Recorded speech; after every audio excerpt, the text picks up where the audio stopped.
Humanianity, a new religious call. Humanianity, religion for us all. Humanity, now we all can see. Humanity, how much better we can be.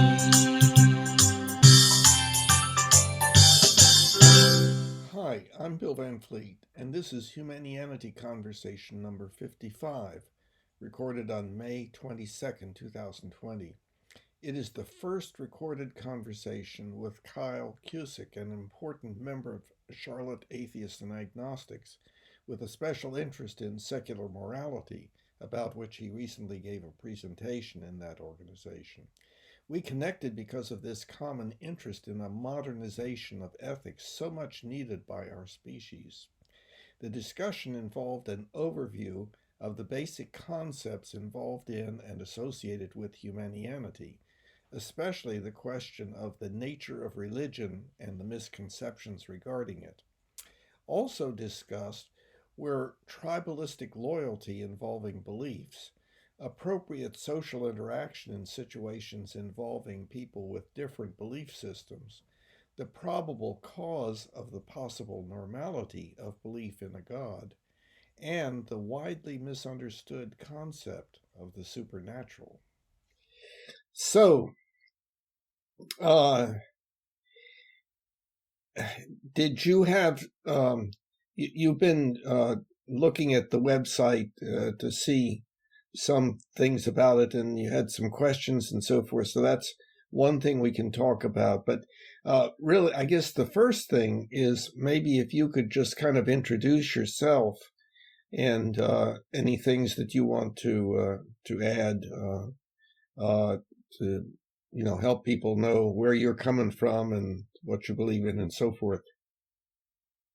Sure. My name's Kyle Cusick. I'm an atheist in Charlotte.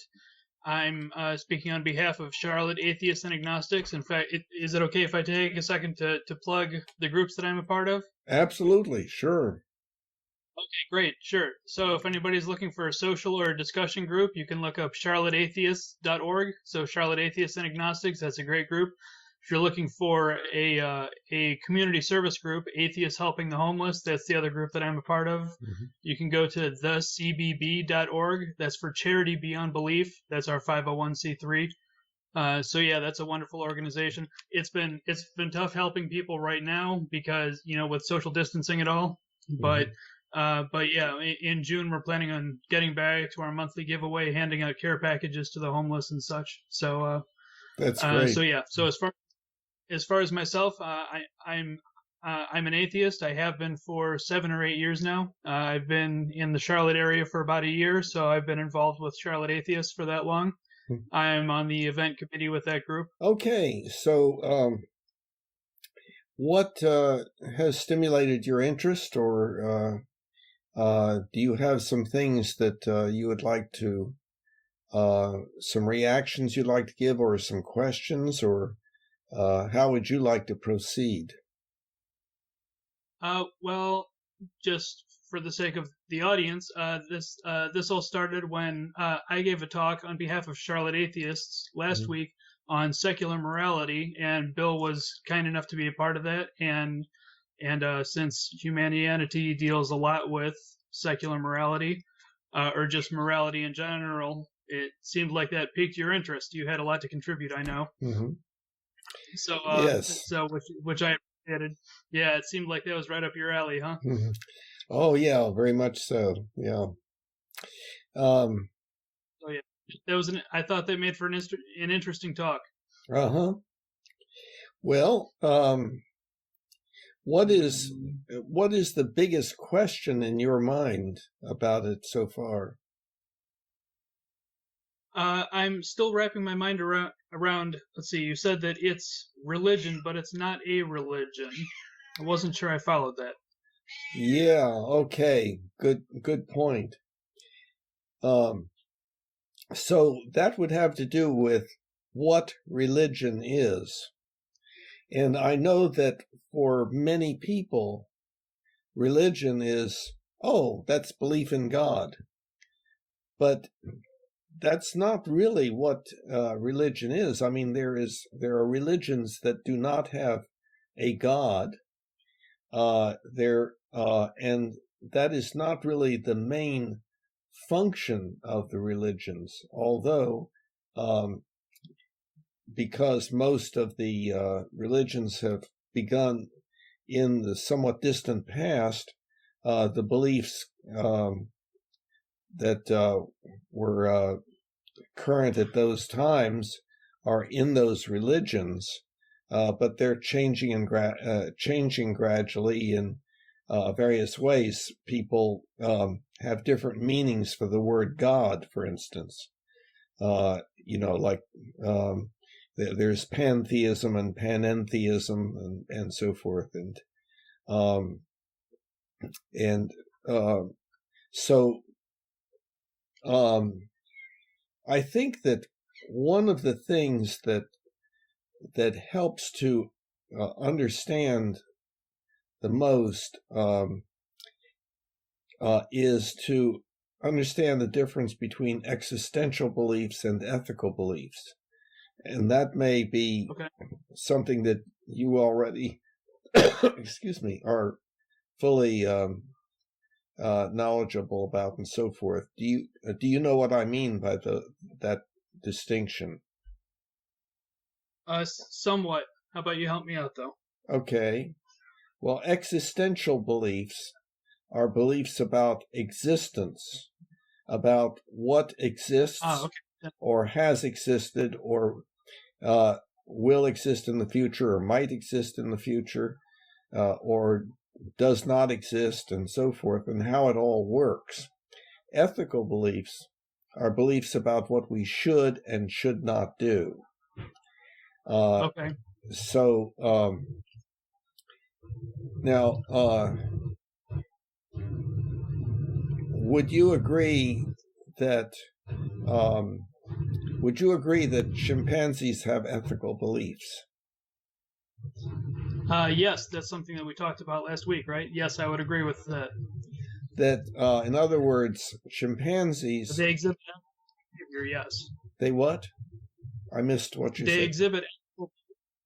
They exhibit ethical behavior, yes. Yes, in other words, they behave as they should behave according to the dictates of the tribe, of the culture, and so forth. Are we talking about the same thing? Yes, I would agree with that. Yeah. Okay, so and chimpanzees and we and bonobos and great apes and so forth are social animals, and they generally are also dominance hierarchy animals. In other words, they live in hierarchies where people, the members of the tribes, know their place, and like there's the alpha and the betas and so forth, all of that having to do with dominance hierarchy. And of course, we humans are the same way. And and of course, the way that we and chimpanzees and other dominance hierarchy species develop their ethical beliefs is they are positively and negatively reinforced by the culture around them. So we humans start learning in the first year of life what we should or should not do. The culture for a human coming into the world at first is mother or parents, and then the larger family, and then the peer group and the school environment and other groups. So the culture that a human is exposed to keeps expanding and varying and so forth. And so we learn, what we should and should not do. And we are highly sensitive too to where we are in the hierarchy. In other words, whether we are being looked up to or looked down upon. We're highly sensitive to that. Would you agree with that? Yes, sure. Uh-huh. Yes. And it's manifested in all the different areas of our lives. If you go shopping at the mall and you look in the windows at the models and so forth, essentially what they're selling is, look, people will look up to you if you buy this and wear this and so on. Right. And you have to say the right things that fit in with your culture and so forth. Okay, so we humans are significantly different from chimpanzees. I'm sure you would agree with that. But how are we different? And I would say that it's by virtue of two exponential changes that have occurred, and the third one that is beginning. And that one that is beginning, just beginning, is Humanianity. The first was the development of symbolic language, symbols and the rules of syntax. And that enables us to be highly empathetic with each other. We can tell each other what it's like to be us. And it also enables us to give each other highly specific instructions so we can cooperate so much more than any other species. I can tell you how to get to a distant place without you ever having been there, just with my words, and so on.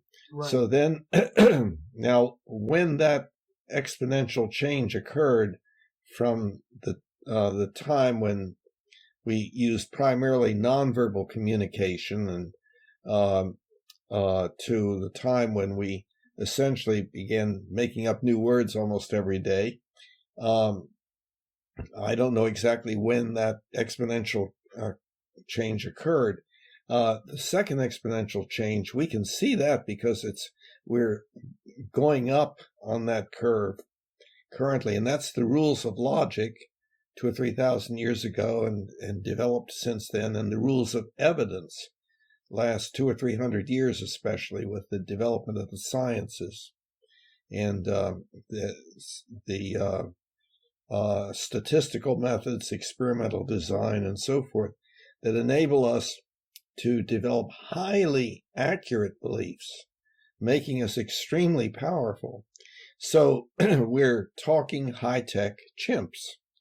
And the problem is we use these tools, our symbolic language, and our science and technology in wonderful ways and in terrible ways and all in between. We do the same things that chimps do, but in our highly unique human ways. And I think that most people don't even, consider that that's what we're doing.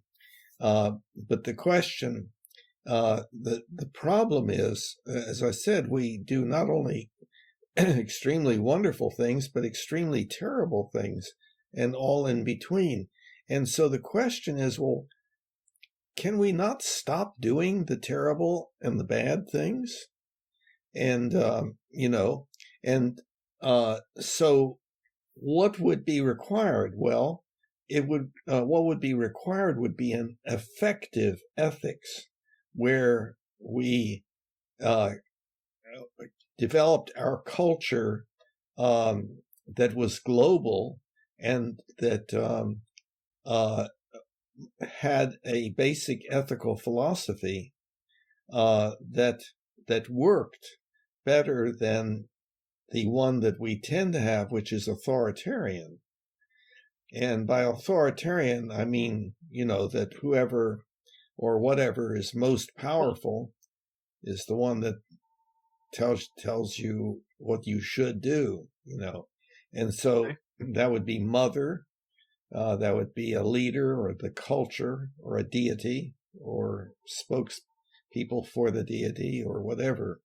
So that's primarily authoritarian ethics. So this new kind of ethics that is emerging is rational ethics based upon an ultimate ethical principle that I tried to put into words, and that's the Humanian ultimate ethical principle.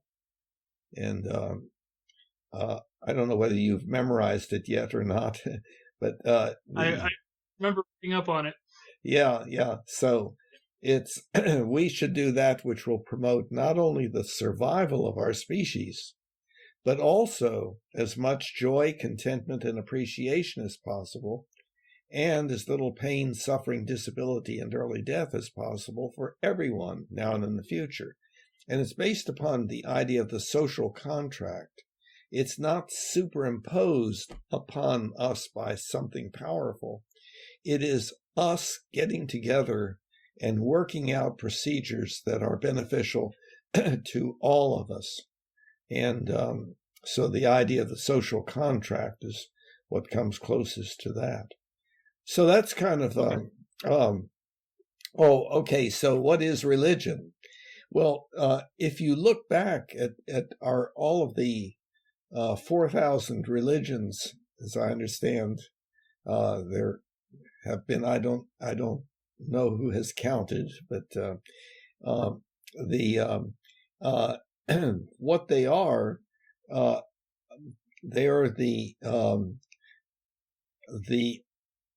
the adult activity to study how to be a good person. And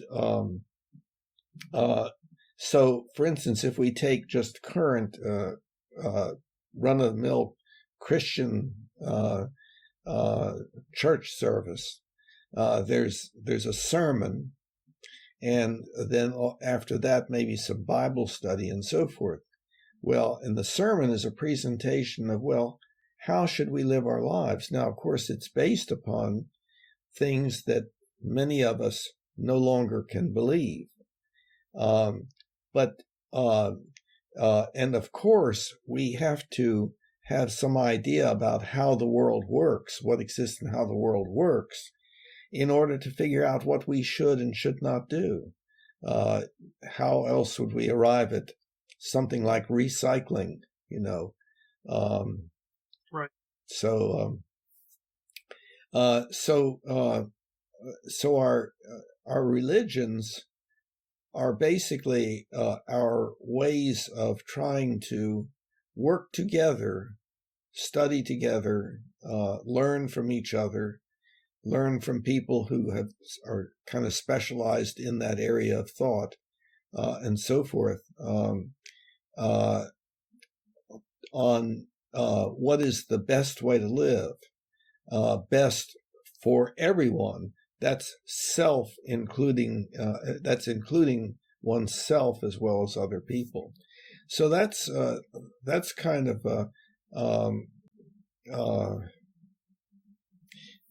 that's an explanation of how I'm using the word religion. So an atheist organization that gets together to decide, well, now what should we do to be good people, would be a religious organization. Many people would say, oh, no, because there is a strong negative cultural attitude toward religion that has grown up currently in our Western culture. But of course, that doesn't mean that it's entirely rational, so so at any rate, but we have a long way to go, and so basically, yes, it's like the humanist idea, good without God.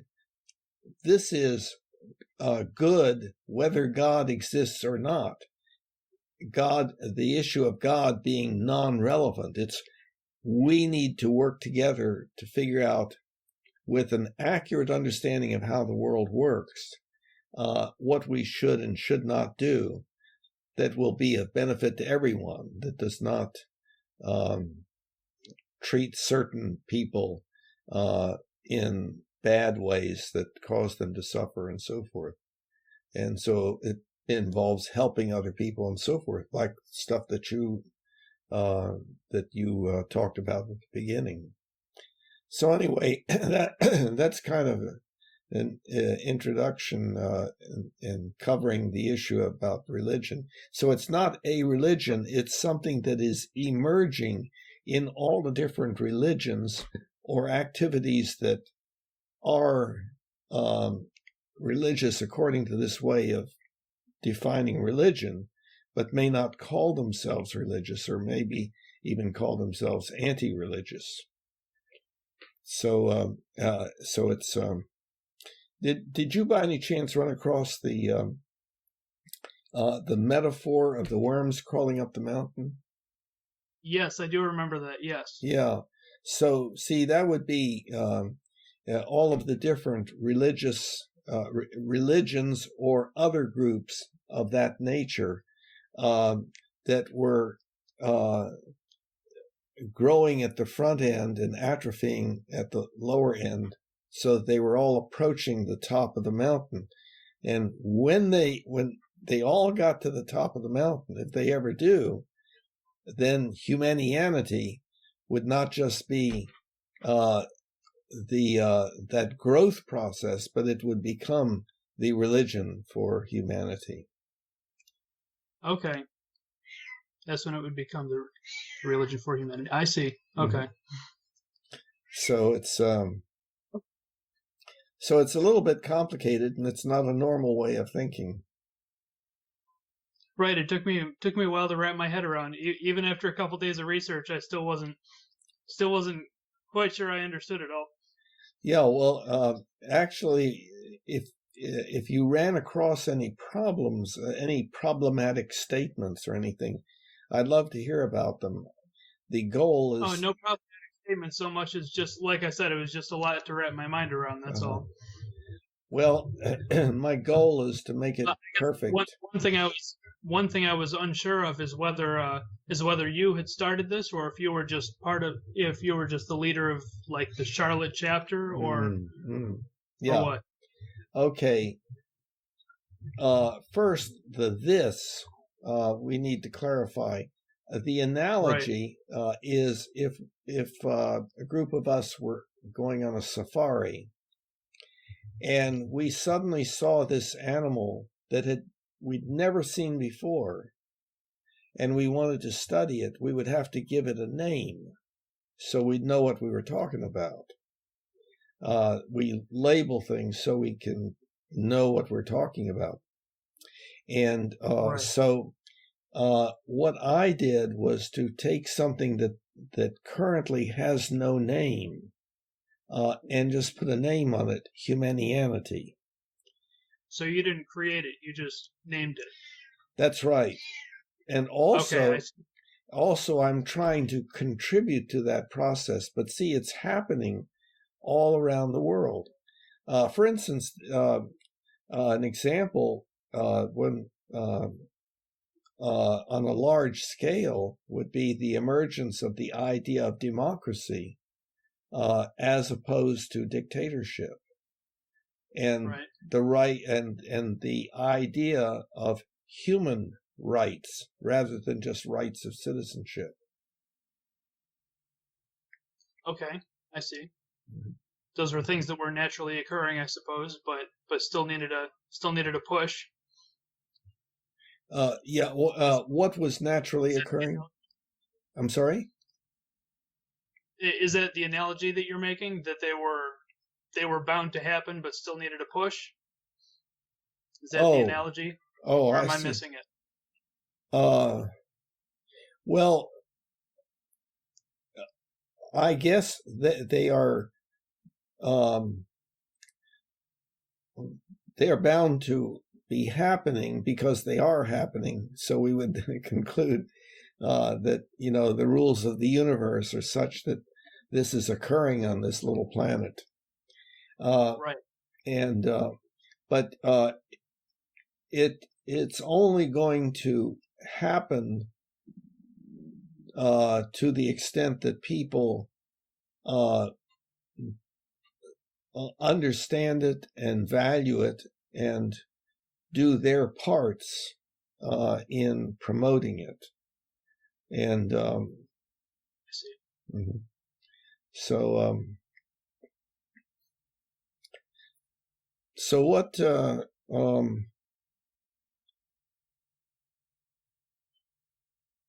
So do you feel this is, so like those things, do you feel that this is naturally occurring as well? Do you feel that Humanianity is naturally occurring, or will it only happen with help? Okay, the problem here is I'm not sure that I know what you mean by, quote, naturally occurring or with help.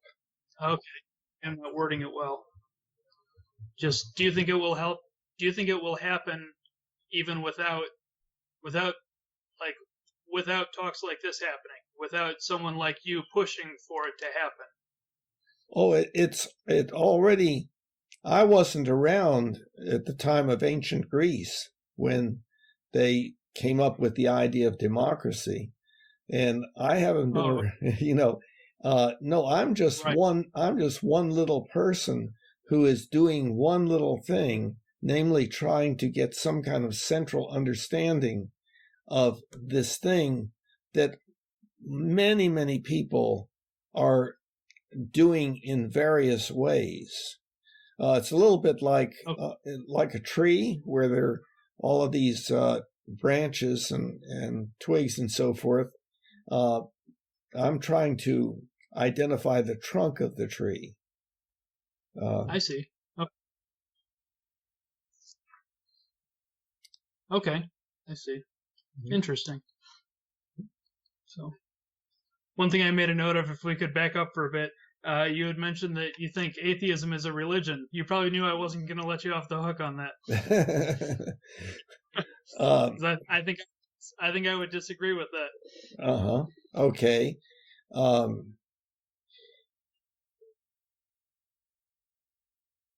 Well, I'm not sure I would say atheism is a religion. Oh, okay. But I would say that atheistic organizations are religious organizations because they're working on how to be good people, without it being obedience to an entity that we're very skeptical could exist. Right. But like in our group, it's okay if people leave with different answers. I think if people go to a church or a synagogue or a mosque, they're expected to leave all having the same answer. Well, here I'm not in agreement with that entirely. Oh, okay. I think that it is very easy to have stereotyped images and ideas about what the religions are. What you're describing is indeed true of many. I agree with that. But there are many religions. If we take, let's take Christianity, there are many Christian churches and denominations and so forth where there's a lot of variation in belief. And there's a church, Wedgwood Church, here in Charlotte that is open and welcoming to everyone, including atheists and agnostics and so on. So, and there are examples of clergy that have become atheistic or have entirely different beliefs than are customary for fundamentalist Christianity. Bishop Spong, in his book Unbelievable, talking about how if Christianity is going to survive, it's got to give up the unbelievable stuff in it, and so what atheism is just a belief that there is no God, or a belief that there is insufficient evidence to say that there is a God, or something like that. But atheistic organizations are not just organizations where people go to hear people say, there is no God, there is no God, there is no God. They're there trying to really do some good things, and and to be a place for the development of self-improvement, I would say. Yes, I'd agree with that. Mm-hmm. As you know, that's what our group does. Yeah. Okay. You might, it might be interesting if you could describe, let's see, what was the organization? It's Sunday Assembly, that doesn't exist anymore. Are you familiar with that? Sunday Assembly? No, I'm not. Well, it was an organization that did not require belief in God, and most people did not believe that there did not believe that there was a God, and so forth. But the services were very much like other religious services, had the same components to them, and so forth. And so at any rate,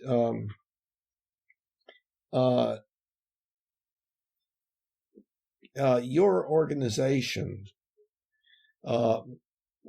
again, tell me what organizations you are a member of.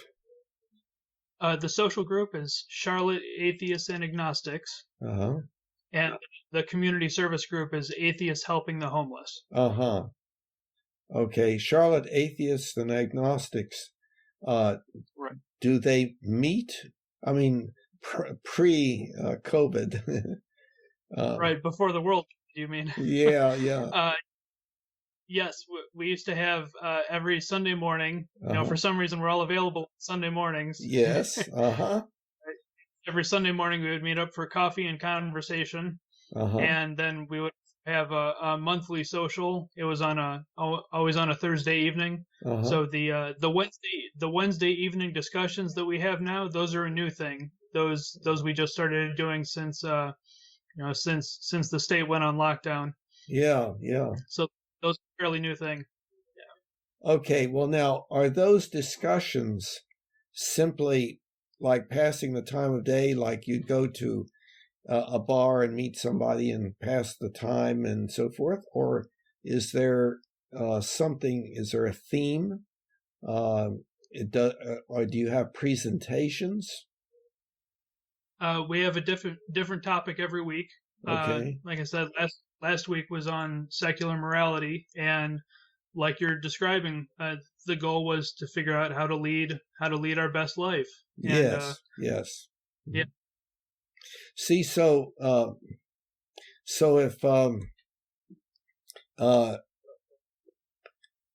if one didn't have the requirement that the people there believed that there was a God who was telling them how to behave and so forth, it would be the same thing. In other words, presentations, recommendations as to how to improve one's life and make the world a better place and so forth. So that would be a religious organization that was not based upon a deity. Does that make sense? well, would you say any group that discusses like philosophy, would you call that a religious organization? Good question. I don't think that there is a sharp divide, a definite dividing line where you can put philosophy on one side and religion on the other, and there's no overlap or anything.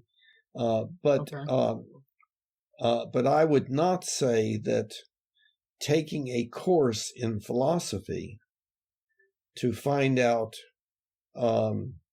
about the history of philosophical ideas would be a religious organization. People might indeed get some ideas from that. See, people are working on their ethics all the time anyway. People, just individuals meeting, will say, let me tell you what happened, and I don't know what to do about it. What should I do? What should I do? How should I handle the situation? And so forth. So people, so the discussion of ethics and working on ethical philosophy and so forth occurs in many different ways, but specifically having a group get together where that is the purpose, to specifically address that, that would be what all the different religions do. But of course, many of the religions are indeed still quite authoritarian and very tribalistic and so forth. We humans are tribalistic, just like chimps and bonobos and great apes and so on.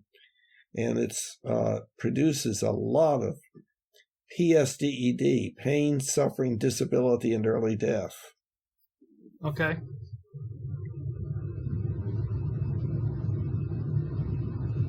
Okay. Yeah. Again, just wrapping my head around all this. Yeah, I know.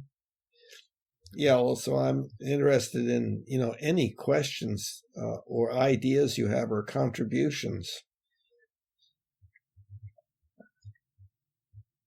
Gosh, just looking over my notes, trying to figure out if I have any specific questions.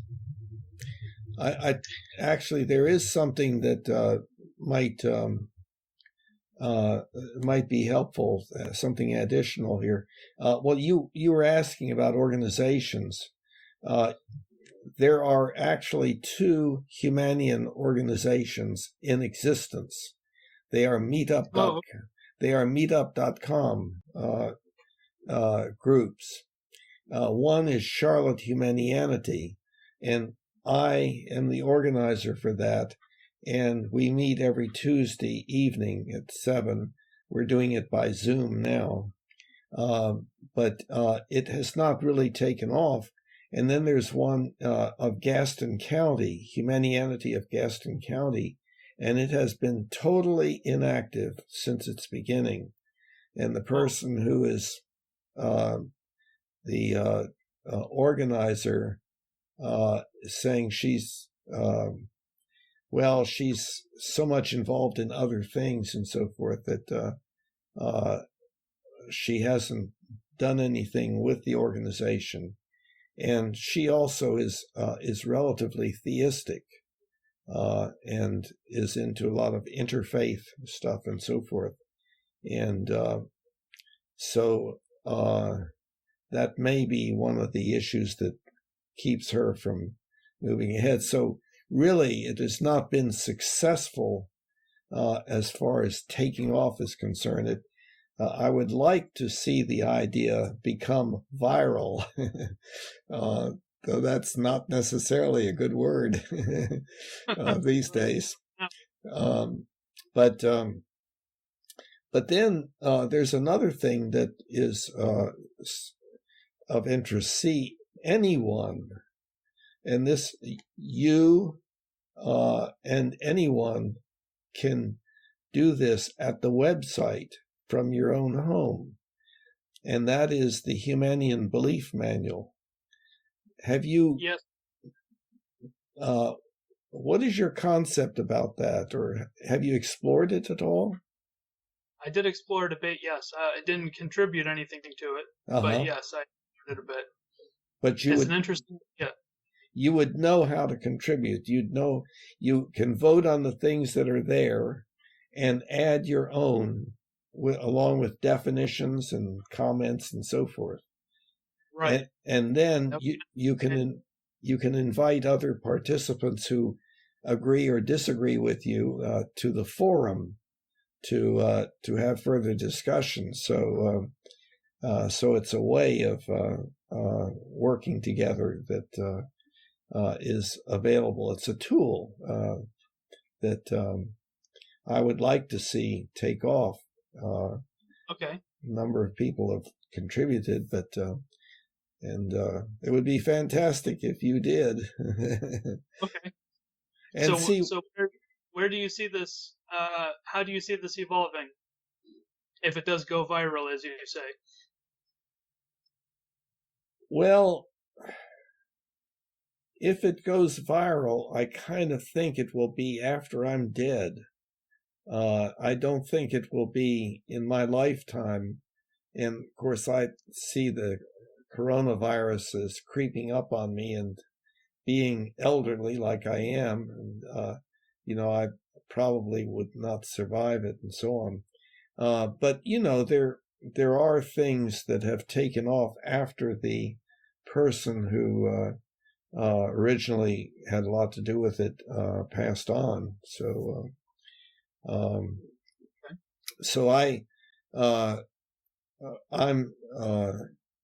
I don't get a lot of rewards for it. I do get some rewards, and having conversations with other people like I'm having with you, that's a significant reward. But it remains to be seen whether it starts growing in popularity and so on. And I'm not a good marketer, and I don't even like the concept of marketing my website and so on. But that's the way people refer to that. They kind of a necessary evil. Yeah. So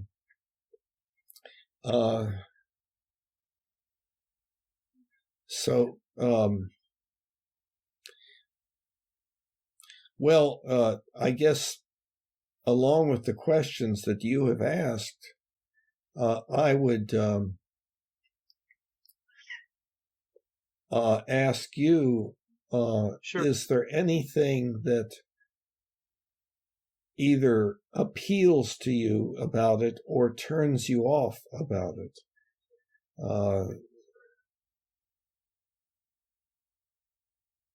Well, I like the idea of ethics based on a social contract, like you're saying. Mm-hmm. So thinking for ourselves about the best way to live our lives instead of being told what to do, mm-hmm. instead of being told what is right. Mm-hmm. Obviously, after our talk on secular morality, that's what I'm all about, mm-hmm. is thinking for ourselves about the best way to live our lives. So yeah, that's a big selling point to me. Mm-hmm.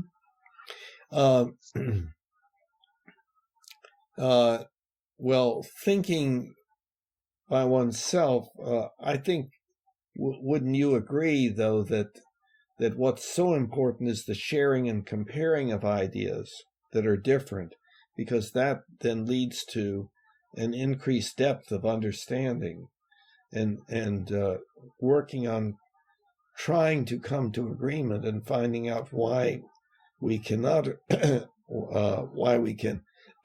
cannot agree with each other, trying to analyze those differences. Sorry, could you say that again? Yes. Just take the question is whether it is sufficient for oneself to just do a lot of thinking, or whether what's needed is people getting together and sharing and comparing their ideas, and where there is difference of opinion, working toward coming to agreement, trying to figure out, well, why are we not in agreement? At what point do we diverge in our viewpoints, and what are our reasons? And do we really understand why we disagree with each other? Is it maybe just word usage, different word usage? Is it that one person has had significant experiences that really show that the other person does not have an accurate picture of things, and so forth? But the idea of working cooperatively in the sharing and comparing of ideas, working toward agreement, but always being open to the challenging of any ideas that have been arrived at. Does that sound right? Yeah, I would agree that it's important not just to think about things on our own, but yes, to discuss it with others. Mm-hmm. Yeah, that's the best way to explore your views, is to discuss it with others. Yeah. Yeah. Mm-hmm. Well, and just going back, one thing I wanted to mention about the belief manual. As you know, I guess that as you decide, as you agree and disagree with the various principles that people have put in there, and as you put your own in there and indicate agreement or disagreement, you can, with your significant other or an older child,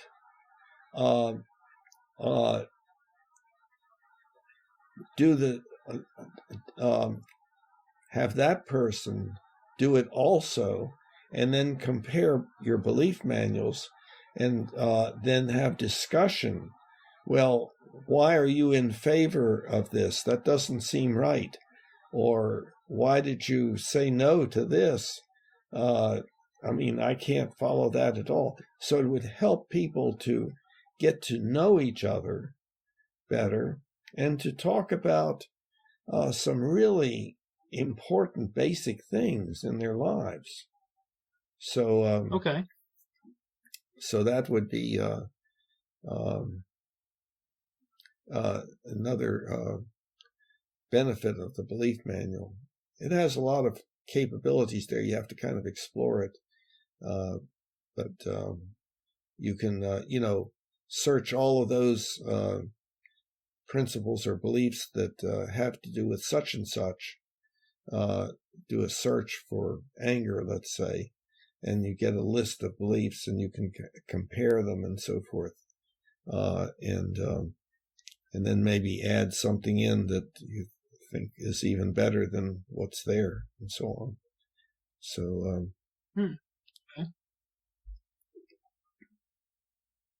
Okay, yeah, I'll have to explore that further. Mm-hmm. I'm curious. I do have a question for you. Good. So after our talk last Wednesday, what is it that inspired you to ask me to be part of one of these conversations? I was curious about that. And I was flattered. I meant to say that.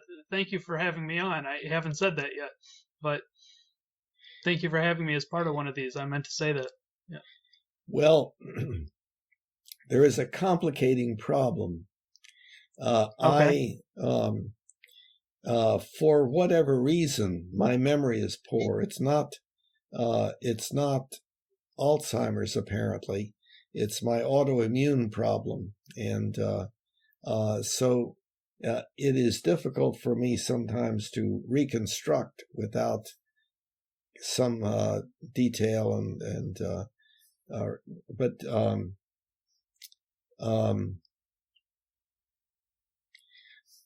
but in general, I take note of people who are interested in the idea of ethics and are active in working on that and so forth. So, so I think just the whole undertaking and your interest, but I think there may have been some interaction. But see, I'm having trouble remembering the details of that. Oh, that's okay. Okay. But yeah, I was just curious what inspired you to reach out to me. I was certainly glad that you did. Yes, well, I am too.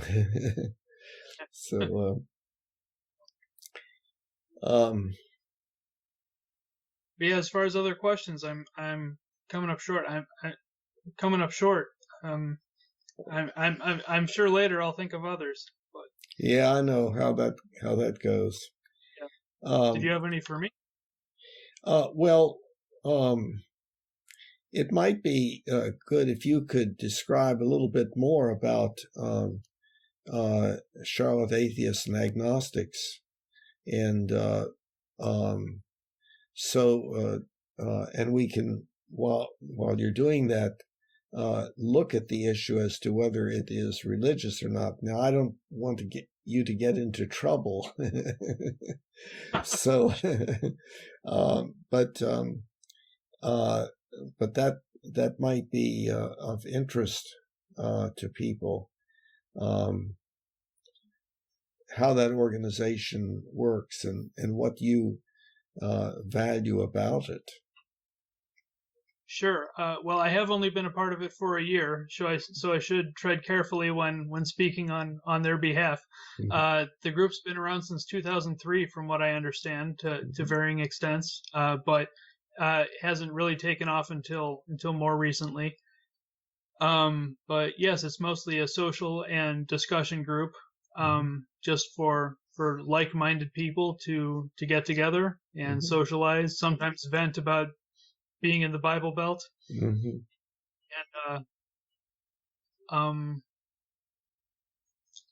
yeah, gosh, I'm not sure what there is to say. I think it helps a lot of people who are just leaving their religious life, which is one reason that we like meeting on Sunday mornings for people who have just left the religious lifestyle, so that way they can maintain that sense of community. Yeah. Left the fundamentalist religious or the theistic religious lifestyle. Yeah. Right. Yeah. Yes. Yeah, it is this whole idea of if you are if you are one of us, then you have to believe certain things is quite problematic. Say again, what's problematic? I'm sorry. That if you are one of us, then you have to believe certain things. Right. So yeah, to some extent, that would be true of Charlotte Atheists and Agnostics, right? You think so? Well, if a person came to the group and said, actually, I believe that there is a God, wouldn't they have a little trouble? I suppose that would be the one deal breaker. Yes. Yeah. They're still welcome at the events, but I don't know if you could become a member if you believed that. But yeah, I suppose that would be the one deal breaker if you believed in God. Yeah. So can you give a picture of like what the discussions are like? Is it I'm assuming that even though there is some just social discussion like "Ain't it awful?" About this, that, and the other. But is there significant discussion about ethical issues? Yes. Sometimes it is just chatting. Sometimes it is blowing off steam, like you said. But yeah, sometimes, especially if somebody has something on their mind, it can turn into an ethical discussion about what's the right thing to do in this situation. I, for example, once brought up an issue. I was going to a funeral for somebody who was a strong Christian, and it was back where I grew up, back in Cleveland, Ohio. And the people there, I think most of them probably didn't know that I had become an atheist. So I think most of them probably believed that I was still a Christian. So my question to the atheist group was, how do you guys think I should approach this? If somebody comes up to me and starts talking to me as if I'm still a Christian, how do I don't want to lie to them, but I don't want to make it about me either. So, because it was about the deceased. It wasn't about me that day. So, right. So yeah, that was an example of something that was on my mind that became a topic of discussion that day. So, was there a general consensus, or was there a lot of diversity of opinion? Some people said that it's important to be honest at all costs, that I should just say, I'm sorry, I'm not a believer anymore. I thought that seemed a little harsh, so I wasn't sure I agreed with them. Somebody else suggested that I just dodge the question altogether and say, look, today's not about me, today's about, so and so. So let's just talk about her today. And I like that answer. Yeah. So. Well, there's a similar kind of question, and that would be, if, let's say, an older relative of yours was highly theistic and really did not have any question about that, well, I'm going to be moving on and I will see you all later and so forth. And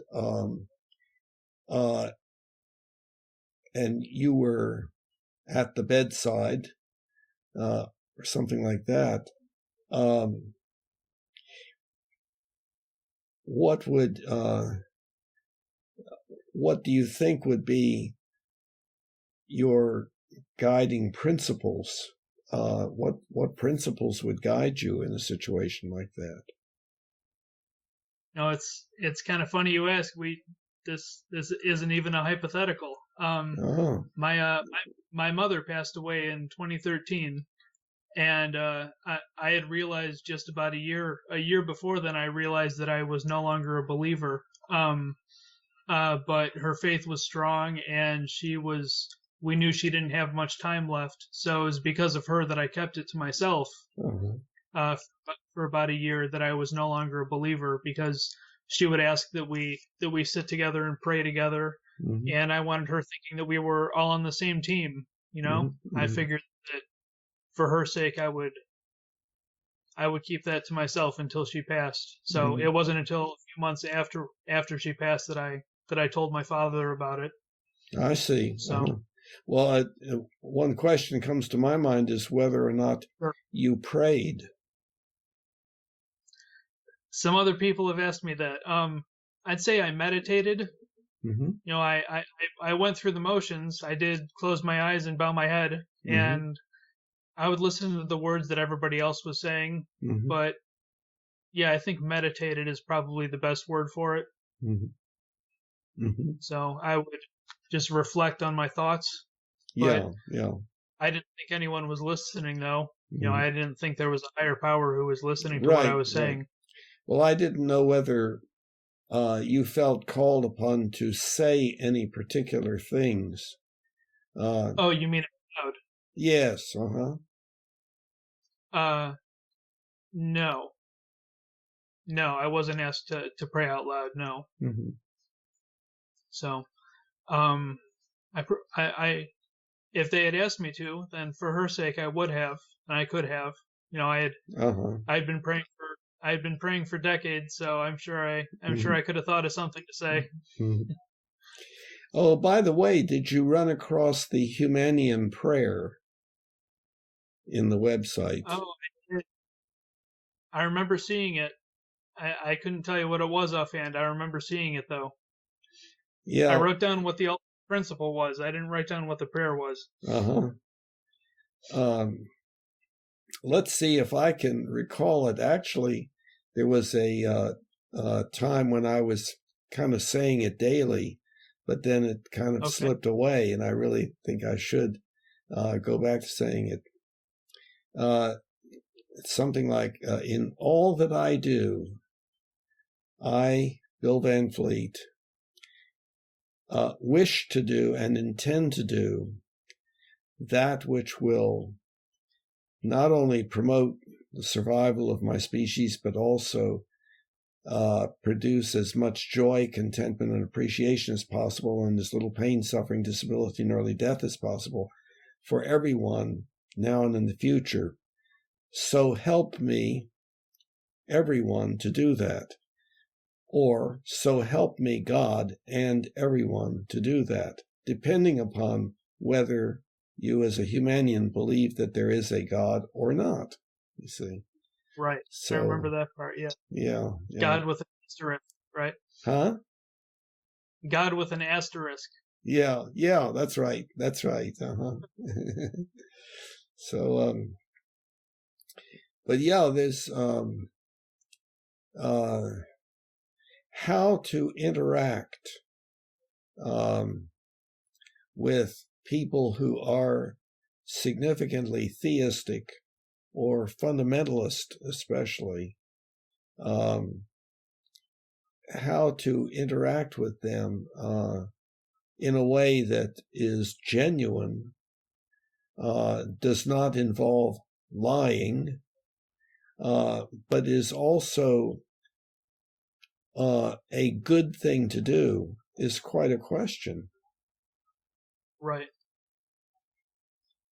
Yeah, that is a tricky one. Mm-hmm. And in the example that I gave, that was especially tricky because they, the people back home, the church where I grew up, I'm sure they assumed that I was still a Christian. So they were just basing that off their assumption. Mm-hmm. And so yeah, they were, I'm sure they didn't mean any harm by it, by their assumption. No. Right. And under normal circumstances, maybe I would have discussed it with them that I wasn't a believer anymore, but I figured that wasn't the time or the place for it. Yes. So yeah. Mm-hmm. Yeah, because I think that some people, my observation is that some people will indeed take the opportunity to challenge people regarding their theistic beliefs, and really make them feel bad, right, if they can. And of course, then it can be a struggle for dominance to see who's going to make the other feel worse, and so on. Right. But that's one.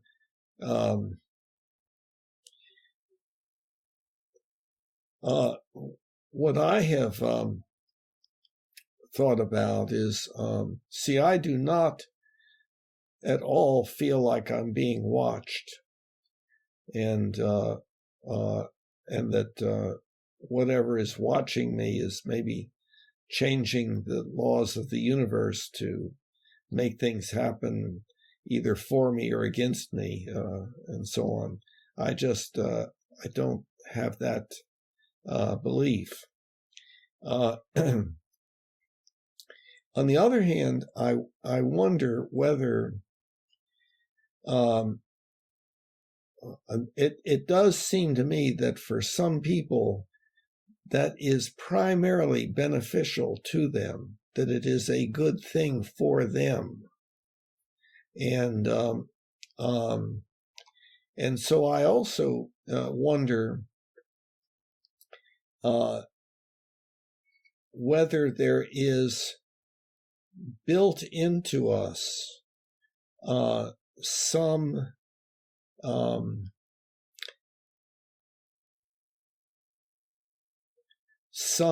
feeling as if that is so, or some wish for that to be so, and so forth. And where would that come from? And see, my way of thinking about that would be that when the child is born and is an infant and is taken care of by mother and is made to feel okay by mother and so forth, whether that is a kind of experience that is repeated over and over and over again, that becomes something which later is thought about like the kind of the good old days, and that especially before the relationship broke down because the child got legs and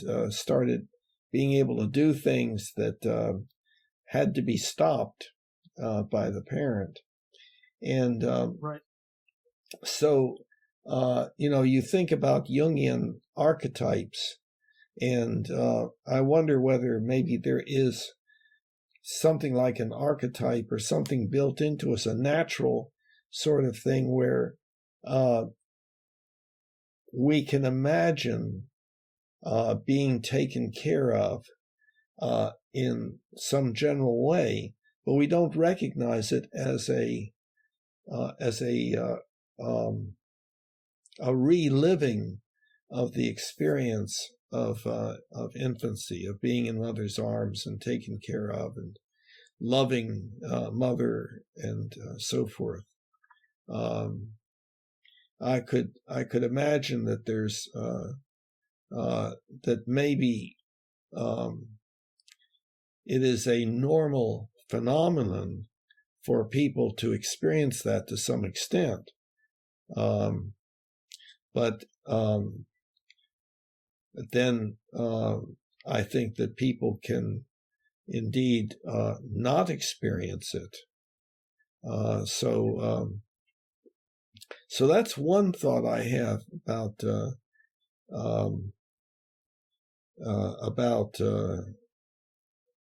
something having to do with the issue of God.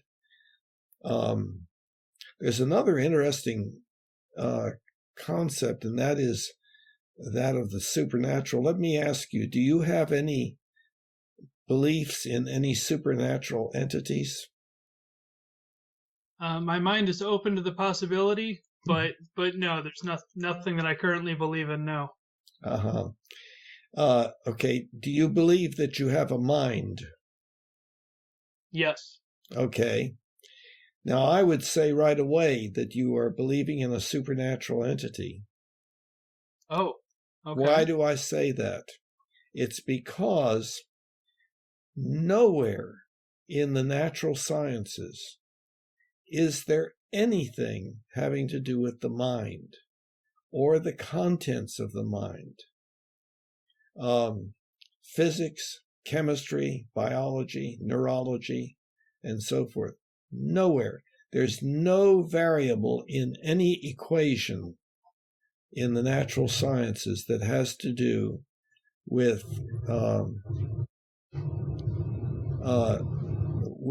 love or with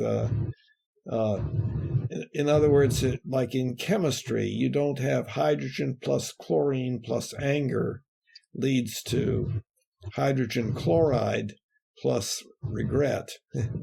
You don't have well, any. Love is chemical interaction, though, right? I'm sorry? Love is just a chemical action, is it not? Well, many people would say, no, you don't know what love is then. Many people would say that. Oh, okay. But if you have an interest in this specific thing, see, I believe that we have supernatural beliefs, but some of them we all agree upon, and so we don't call them supernatural, but they are supernatural as far as, definition is concerned. If you're interested in that, there's that free book on the website, The Mind-Body Problem. It's book 3. And it's under philosophy and also under podcasts. So you might, that is, I think, our most problematic philosophical problem. And nobody has ever solved it.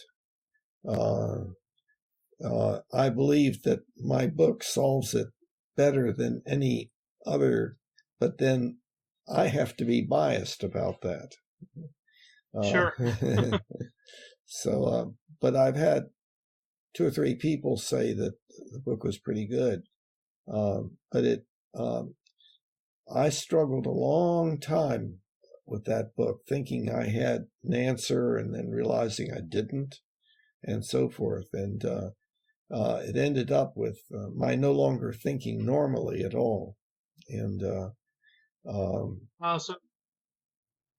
well, you would have to read the book to see that. Sure. And reading it slowly and rereading certain things.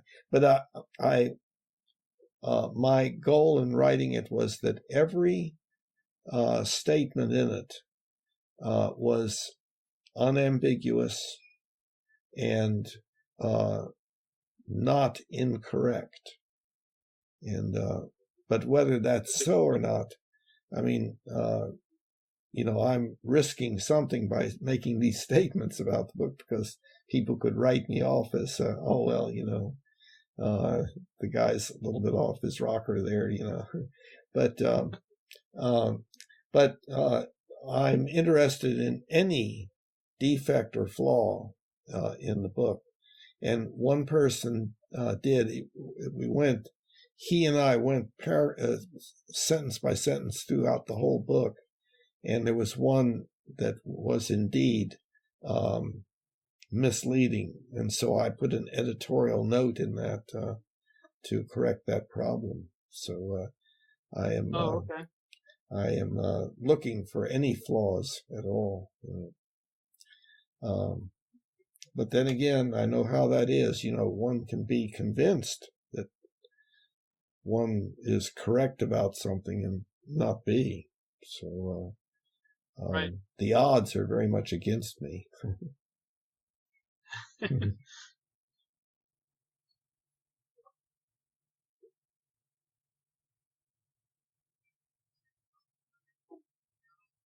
Okay. Well, unless you have any further questions for me, I'm not sure I have any more for you. Like I said, I'm sure I'll think of some later, but.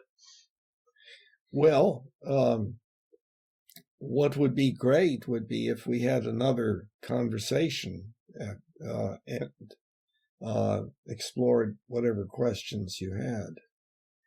Yeah, that'd be nice. So we can stay in contact and see if that works out. I'd like to do it. Yeah, absolutely. Mm-hmm. Well, thank you so much. I'm flattered that you invited me to be a part of your movement. It's not my movement. That's true. But I really appreciate your joining in the effort of clarification of thought and so forth, and maybe maybe you can tell some other people, hey, you ought to listen to this character. He's got some strange ideas or something, So anyway, okay, well, then we'll call it an evening, and Yes, stay in touch. And Okay. stay safe, as they say. Yes, you too. Stay healthy. Yes. Bye-bye. Okay, bye, Bill. Humanity, now we all can see. Humanity, how much better we can be.